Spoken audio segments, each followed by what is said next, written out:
Hello everybody, how are you all? I hope you are staying home and safe.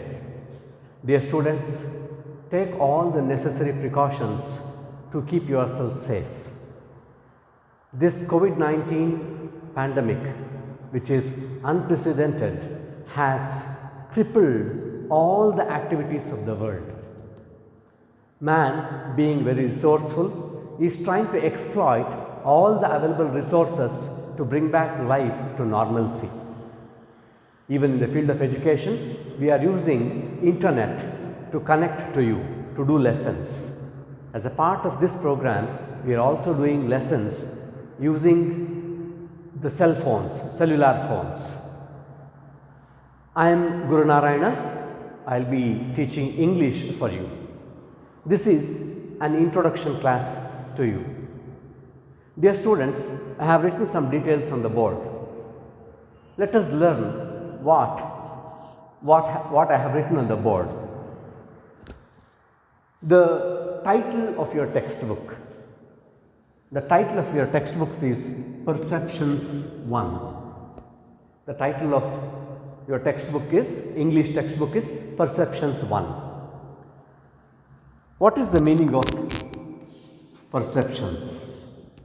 What is the meaning of perceptions? Perceive. How do you perceive? How do you see and understand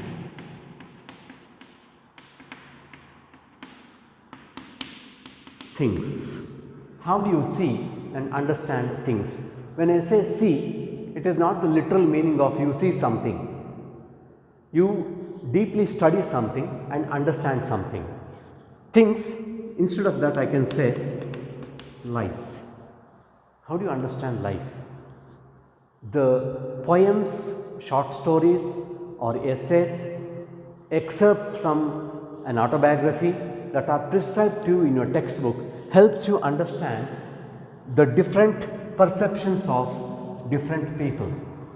It helps you understand how other people see, understand life. It will in turn enhance your understanding of life. Literature does that. It helps you understand life. It helps you make life meaningful and purposeful.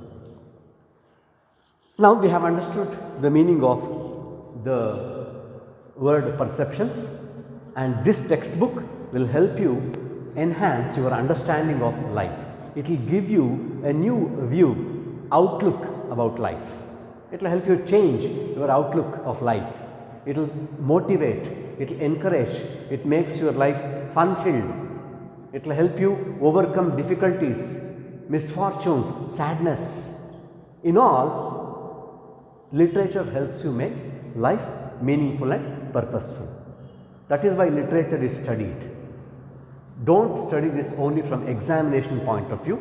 You enjoy the short stories, poems, or the excerpts from the autobiographies of famous personalities. There are lessons to be learned. Okay? There are, as I told you, some short stories are there, some poems are there. Totally you have 8 lessons. There are 8 lessons in your textbook. This is the brief introduction about the textbook. We will be sending you the lessons, PDF of these lessons. Now in this session, after the introductory session, I will be taking up one poem. The same will be sent in the form of PDF to you on WhatsApp. When you watch this video, you can open the PDF, look into the text, and at the same time listen to the explanation and understand things. Okay, now we will move on to the question paper pattern. For your first semester BCom, the question paper pattern goes like this. It is for 100 marks. English first semester English textbook is for 100 marks for your first semester exam. The question paper is divided into 2 parts, part A and part B. The question paper is divided into 2 parts, part A and part B. Part A is literary component. Part A is literary component. Part A comprises questions from your textbook Perceptions 1. These questions will be asked from the short stories, poems or essays that you study from this textbook Perceptions 1. That is why it is called literary component. Part A is literary component. It contains questions from the short stories, poems or essays that you study in your textbook Perceptions 1. Literary component or part A is divided into three main questions. Part A, it is also called literary component, it is divided into three main questions. First main question, answer the following in 2 or 3 sentences. The first main question goes like this, answer the following in 2 or 3 sentences. In fact, when you are writing the answers for these questions from first main, you may also write the answer in a word, phrase or a sentence as required. The answer need not necessarily be in 2 or 3 sentences. Even one word may be correct for the answer. In such case, write one word. Sometimes you may have to write a phrase for the answer. Write a phrase. If that is appropriate, then you will get full marks. Or sometimes you may have to write one sentence. One sentence will do for the answer. If the answer is correct, even if it is one sentence, then you will get the full marks. Full marks will be awarded. So, the first main question is answer the following in 2 or 3 sentences. When it is necessary, write 2 or 3 sentences. Otherwise, if one word is enough or a phrase is enough or a sentence is enough, write the answer accordingly. There are totally 8 questions. In this first main, there are 8 questions and you have to answer any 5. Remember this, in first main 8 questions are there, you have to answer any 5. Each question carries 2 marks. Each question carries 2 marks. 5 into 2 is 10 marks. The first main will be for 10 marks. This is about the first main question from part A, literary component. We will move on to next main question, that is second main question. The second main question of your question paper, it is like this, answer the following in about 80 to 100 words or in a page. When we say a page, it is not on the both sides of the answer sheet. It is only one full scale sheet, that is the front sheet. One page will do, or 80 to 100 words. Even in your pre-university, you have practiced this, answering questions for 4 marks. If my memory serves me correctly, it is for 4 marks. You used to write 80 to 100 words answer. Here, you should either write the answer in 80 to 100 words or in a page as required again. How many questions are there in this second main question? There are 7 questions in all. Totally, there are 7 questions and you have to answer any 4. How many questions must you answer?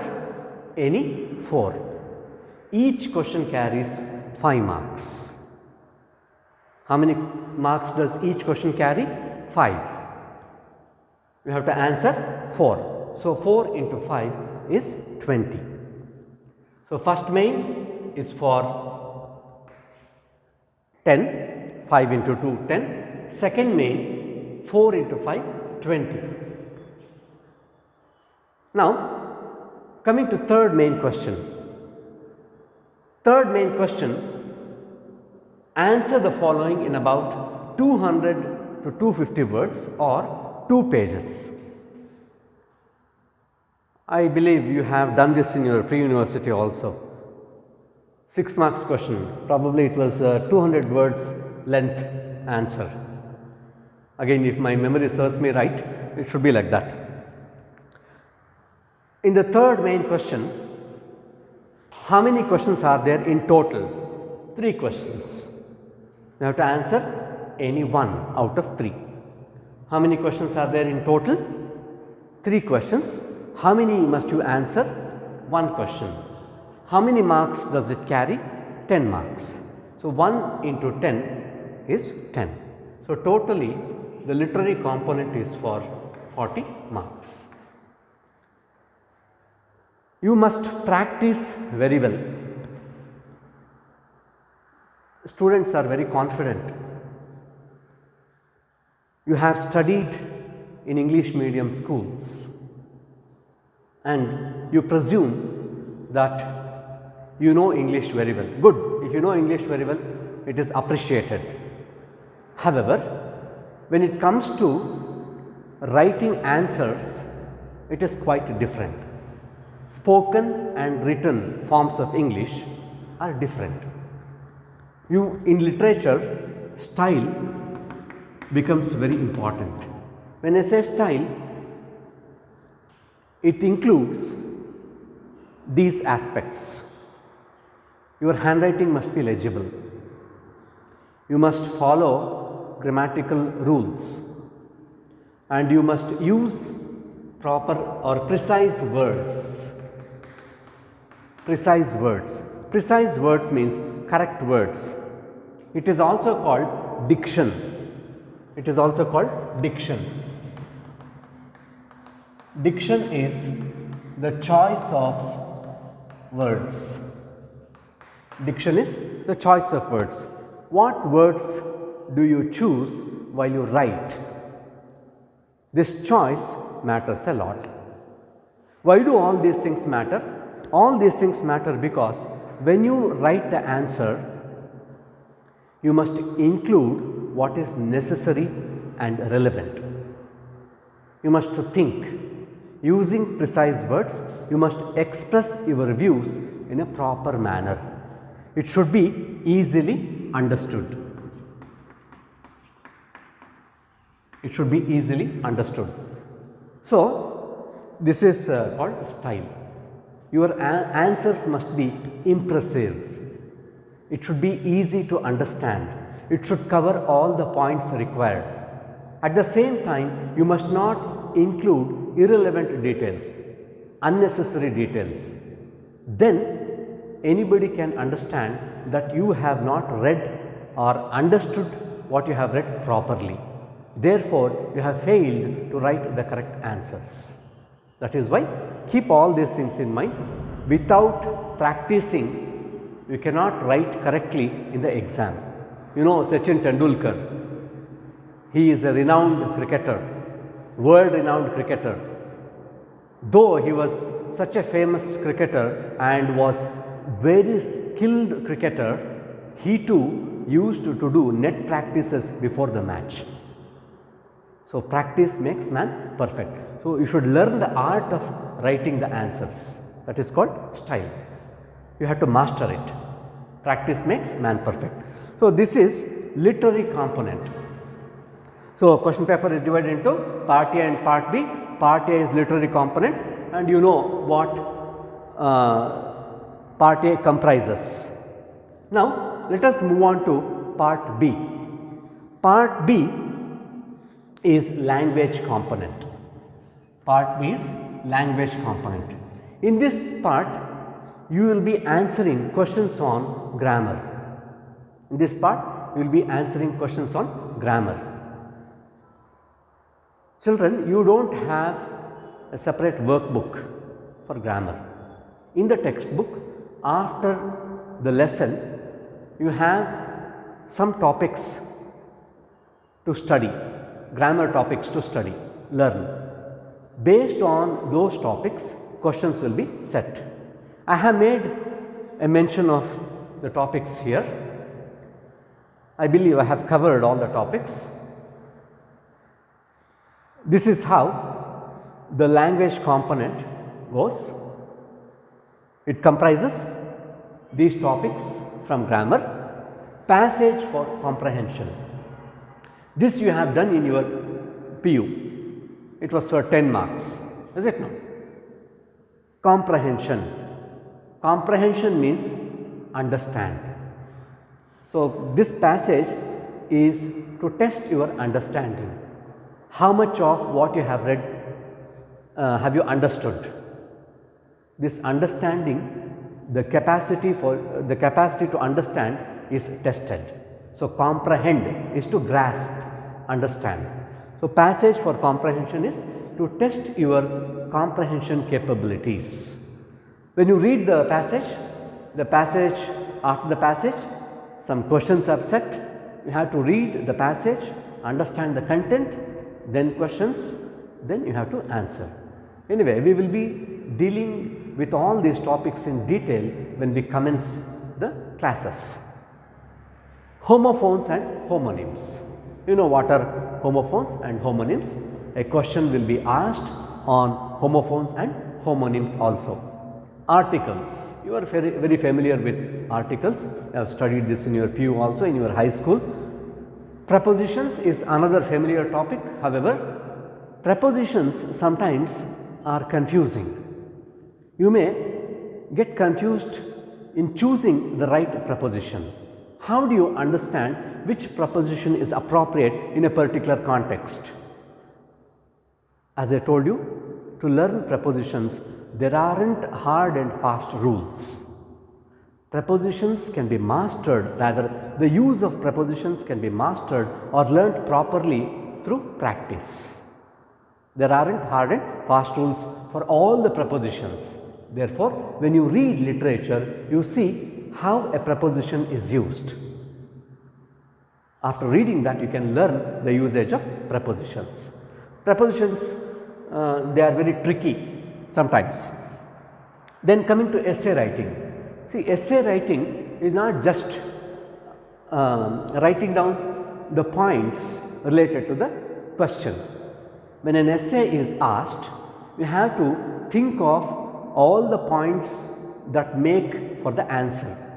After thinking all the points, you have to arrange them in a proper order. Introduction is there, body of the essay, conclusion. 3 parts of the essay: introduction, body of the essay, conclusion. When you divide this into paragraphs, if the content is more, you have to divide it into paragraphs. Introduction, you can write 1 paragraph. Body of the essay, depending on the length, has to be divided into paragraphs again. Later, the last paragraph can be conclusion. And when you write the essay, when you discuss a topic or when you write about a particular subject, you must remember that there must be cohesion. There must be cohesion. What is the meaning of cohesion? Essay, as I told you, you have to include many points that will make for the answer. The points that you write or the paragraphs which you divide must have connection. The views, the ideas that you express must be connected. If it is not like that, then your answer will not be satisfactory. It becomes wrong, irrelevant. For cohesion, to maintain cohesion in an essay, you have to use cohesive devices. I will be explaining all these things in detail when I take up these topics in the class. That is about essay writing. And summarizing. Summarizing, it is something opposite to writing an essay. You have to condense the matter and write it in brief. And this also needs a lot of practice. Expanding, elaborating on one topic is essay. When you have to condense it, make it concise, brief, you should think of words, phrases, sentences that cover the entire content, because it should be very brief. So, this also needs lot of practice, that is summarizing. And the next thing in grammar is introduction, inquiries, meeting, leave taking. These are called as soft skills. Communication is very, very important. In the present day world, English has attained more or less the status of an international language. Across the globe, people have fascination for English, and that is why people have lot of interest to learn English.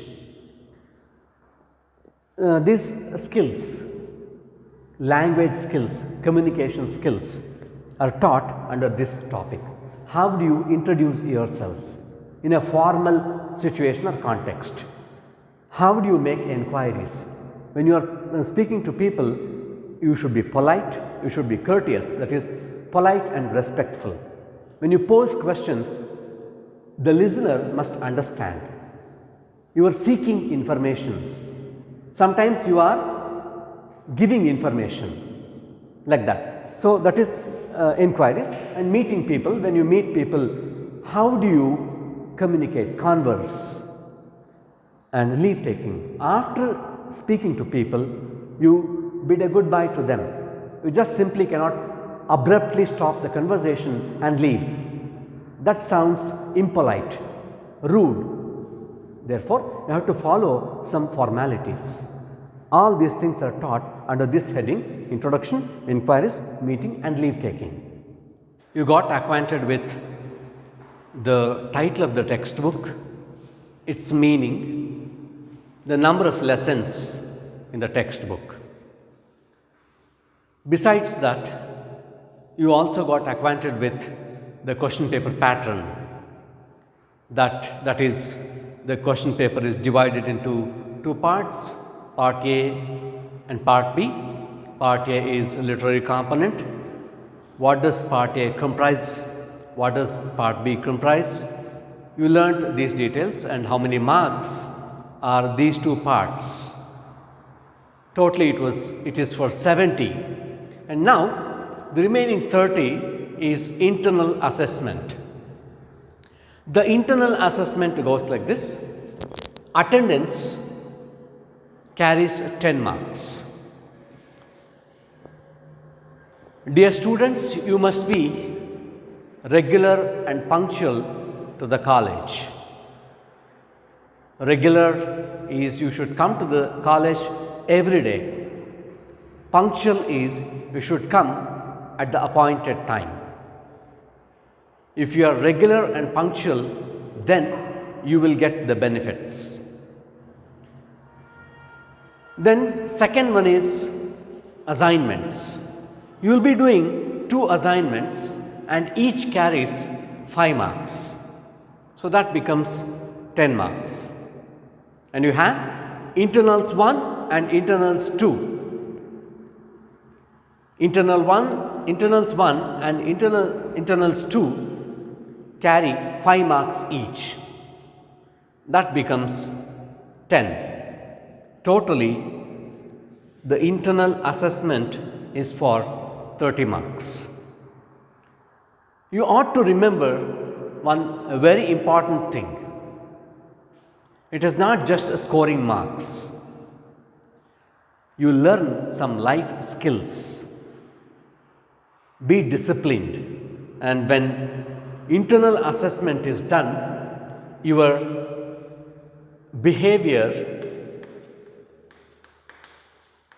or conduct is taken into consideration, and it is one of the most important criteria.